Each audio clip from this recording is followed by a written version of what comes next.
Hola, hola, ¿cómo están? Continuamos con nuestra unidad 3, donde estamos desglosando los macronutrientes. La clase anterior vimos hidratos de carbono y fibras. Ahora vamos a enfocarnos en las proteínas y en los aminoácidos.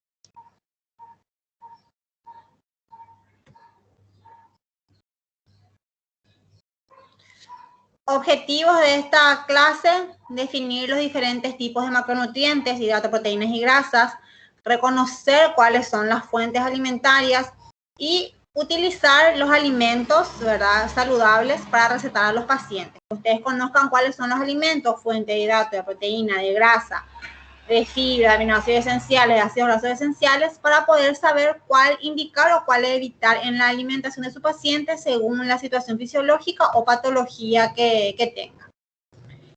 Vamos a empezar viendo qué son estas proteínas. Son moléculas que están formadas por aminoácidos que están unidos por enlaces que se conocen como enlaces peptídicos. Son las biomoléculas más versátiles y diversas, imprescindibles para el crecimiento del organismo, y realizan una enorme cantidad de funciones diferentes.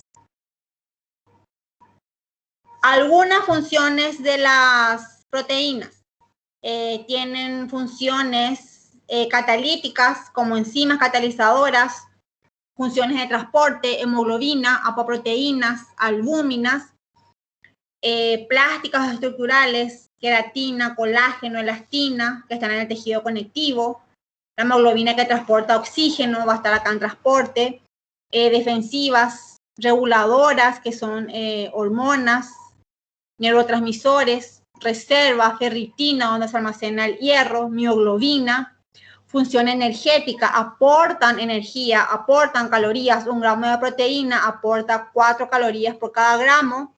Eso ya empezamos a hablar del factor de Atwater en la clase anterior, donde vimos hidratos de carbono, donde dijimos que es un factor de Atwater, como su nombre dice, que me dice que los hidratos de carbono y las proteínas me dan 4 gramos, quiero decir 4 calorías por cada gramo, y las grasas me dan 9 calorías por cada gramo, o ml si era aceite, ¿verdad?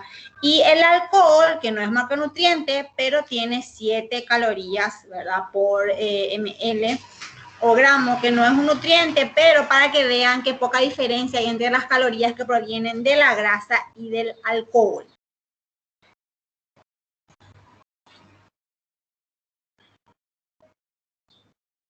Las proteínas ocupan un lugar de máxima importancia entre las biomoléculas. Prácticamente todos los procesos biológicos van a depender de la presencia o la actividad de este tipo de proteínas. Como ejemplo, podemos tener la variedad y trascendencia de las funciones que desempeñan. Las enzimas catalizadores biológicos son proteínas. Hormonas que regulan actividades celulares son proteínas. La hemoglobina y otras moléculas con funciones de transporte en la sangre son proteínas. Los anticuerpos que se encargan de acciones de defensa natural contra infecciones o agentes patógenos son proteínas. Los receptores de células a los que se fijan las moléculas capaces de desencadenar una respuesta determinada son proteínas. Actina y miosina, responsables de la contracción y relajación muscular, son proteínas. Colágeno, integrante de fibras altamente resistente en tejidos de sostén, son esenciales para el crecimiento, porque hidratos de carbono no pueden sustituir a las proteínas, porque hidratos de carbono no tienen, y grasas no tienen nitrógeno. Acuérdense que hidratos de carbono, que es lo que ya vimos que su compuesto era tipo CHO, carbono, hidrógeno y oxígeno. Son fuente de aminoácidos esenciales y no esenciales. Son fuente de energía en caso de que las calorías aportadas por los otros macronutrientes no sean suficientes. Entonces también son fuente de energía cuando los otros nutrientes, los hidratos y las grasas, no son suficientes. Por eso hay que cumplir las 4 leyes de la alimentación en cuanto a la proporción de macronutrientes que se tienen que dar. Y hay muchísimas clasificaciones para las proteínas. Nosotros, como siempre les digo, vamos ya a enfocarnos o a centrarnos en lo que es más importante a nivel nutricional. Acá tenemos una clasificación según la estructura, ¿verdad? Química, donde toman especial interés las glutelinas y las prolaminas. Estas proteínas de origen vegetal se encuentran en cereales, principalmente trigo, avena, cebada, centeno. El gluten, al que se debe la estructura del pan, que se mezcla a partir de glutelinas y gliadinas en el agua, ¿verdad? Está presente en esta clasificación. Entonces acá tenemos el trigo, la avena, la cebada, el centeno, ¿verdad? Son todos estos tres, por lo menos trigo, cebada y centeno son muy parecidos, al menos para mí. Y también tenemos una clasificación según sus funciones. Según las funciones pueden ser estructurales, donde están en todos los tejidos, músculo, hueso, piel, órganos internos, membranas celulares. Proteínas con actividad biológica, que son las que cumplen un papel activo en todos los procesos biológicos. Hay 2000 enzimas y hormonas entre insulina, somatotropina, que regulan reacciones metabólicas. Actina, miosina, tubulina como proteínas contracturales de transporte, hemoglobina, mioglobina, transferrina. Proteínas tóxicas, la de los antibióticos, las toxinas, la botulínica, la estafilocócica, los inhibidores de tripsina, y proteínas alimentarias, donde vamos a hacer hincapié, que son las que nosotros aceptamos, que nosotros como seres humanos aceptamos, son digeribles por nuestro aparato digestivo y no son tóxicas para nuestro organismo. ¿Cómo se digieren, se metabolizan o se excretan estas proteínas? Acuérdense que yo siempre les digo que es de suma importancia conocer la digestión, el metabolismo, la absorción y la excreción de los macronutrientes y en qué se van formando y qué vías van tomando o a qué órganos se van destinando para saber, según la patología que tiene el paciente, cuál le permitimos y cuál le decimos que tiene que evitar comer, ¿verdad? Porque nuestro objetivo es hacer recomendaciones alimentarias para el paciente, no una dieta exactamente calculada según su caloría, según su peso, según su actividad, sino unas recomendaciones alimentarias para que el paciente tenga la herramienta suficiente como para poder prevenir alguna enfermedad que ya está por tener o tratar la que tiene. Y en el caso de que necesite algo más específico que un esquema alimentario, ahí te le envía al nutricionista, que ya te va a estar calculando gramo por gramo, nutriente por nutriente, vitamina por vitamina, mineral por mineral, lo que tiene que consumir y lo que no. Entonces, esta digestión y absorción en la boca no sufre prácticamente transformación. En el estómago ya está la pepsina. En el estómago ya comienza la degradación de estas proteínas. En el intestino delgado llegan como péptidos, oligopéptidos, tripéptidos, dipéptidos, aminoácidos. Y ahí es como se van a absorber. El aminoácido es como la mínima expresión alimentaria o absorbible de las proteínas. Entonces, sí o sí se tiene que hidrolizar o se tiene que degradar hasta aminoácido, esta proteína, para que pueda ser absorbida en el intestino delgado. Para que esto pase, acá necesitamos varias enzimas: tripsina, quimiotripsina, carboxispeptidasas, aminopeptidasas, tripeptidasas, dipeptidasas, de verdad que van a ir acortando estas proteínas hasta dejarle como aminoácidos sueltos para que puedan ser absorbibles por mi organismo. Acá pueden leer, pueden pausar y leer más detalladamente, ¿verdad?, lo que yo les estuve diciendo. Y estos aminoácidos de los que tanto hablamos, ¿qué son?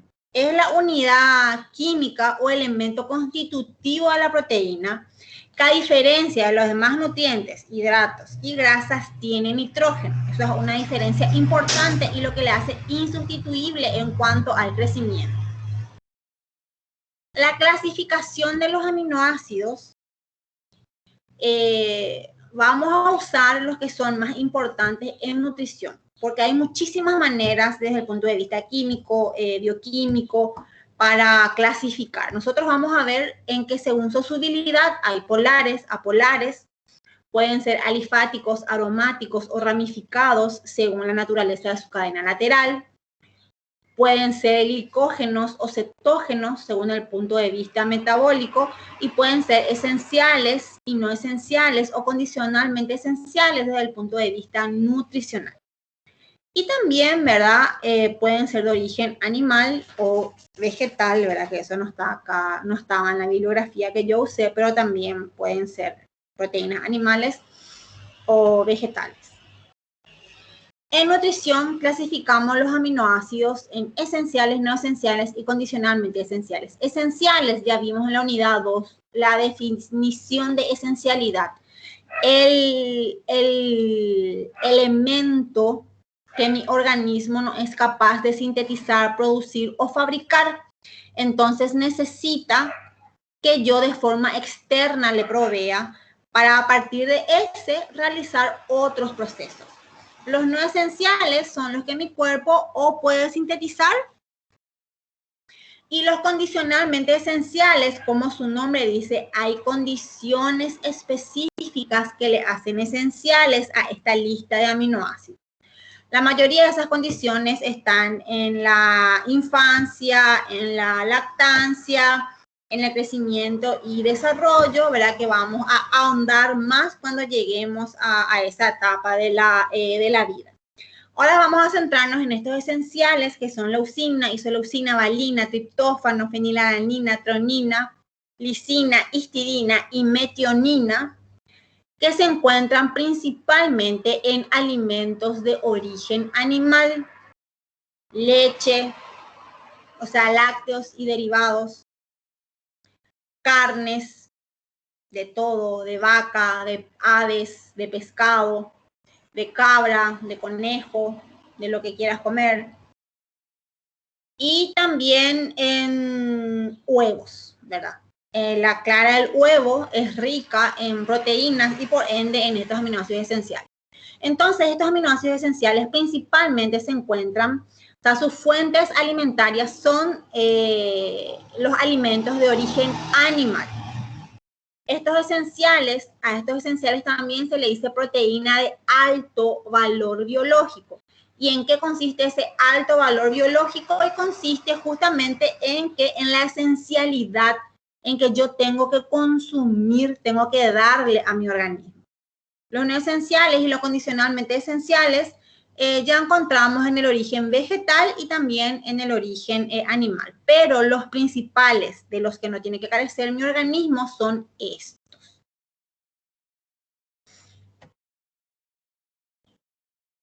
Otra clasificación importante son los aminoácidos de cadena ramificada y los aromáticos, ¿verdad? ¿Por qué? Porque cuando hay condiciones hepáticas, tipo encefalopatía hepática, ¿verdad? Cuando están bajos, ¿verdad? Unos niveles que los niveles de metabolización en el hígado, entonces el organismo es como que tipo confunde cuál es aromático y cuál es ramificado y puede generar falsos neurotransmisores y agravar la condición. Y un grupo de estos está en el origen animal y otro está en el origen vegetal. ¿Qué funciones tienen estos aminoácidos? Funciones metilantes, forman péptidos y proteínas, entonces es como que los aminoácidos son los ladrillitos que forman una pared y la pared serían las proteínas. Hay función de neurotransmisores, forman aminas biógenas, ¿verdad? Histidina, histamina y forman compuestos nitrogenados, ácido úrico, urea, creatinina.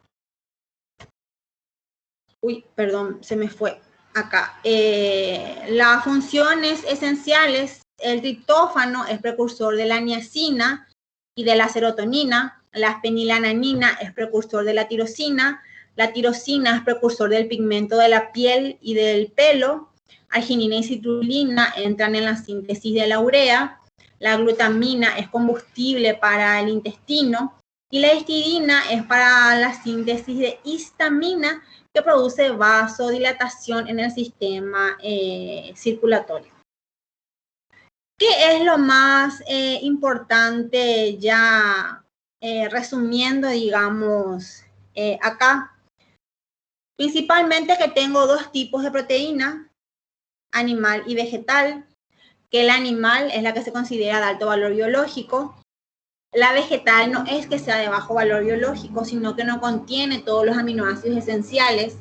Para combinar adecuadamente la proteína vegetal y aproximar a estar más cerca de parecer una proteína animal, tengo que combinar cereales con legumbres, así como decía las guías alimentarias. Arroz o fideo con poroto, arveja, lenteja, garbanzo, con soja o con alguna otra legumbre, algún cereal con alguna legumbre, puede ser avena también, centeno, arroz, trigo o algún derivado de trigo, que se mezcle con alguna legumbre. Entonces la combinación de esos aminoácidos, ¿verdad?, llega a ser casi igual a la cantidad de aminoácidos que se encuentran en el origen animal. No equipara exactamente, pero ayuda, ¿verdad?, a proveer una cantidad de aminoácidos esenciales en esa combinación. Proteína de alto valor biológico es la de origen animal, la que está presente en lácteos y derivados, carnes de aves, de vaca, de oveja, de cabra, de lo que comas, de conejo, de pescados, ¿verdad? Son todo proteínas de alto valor biológico.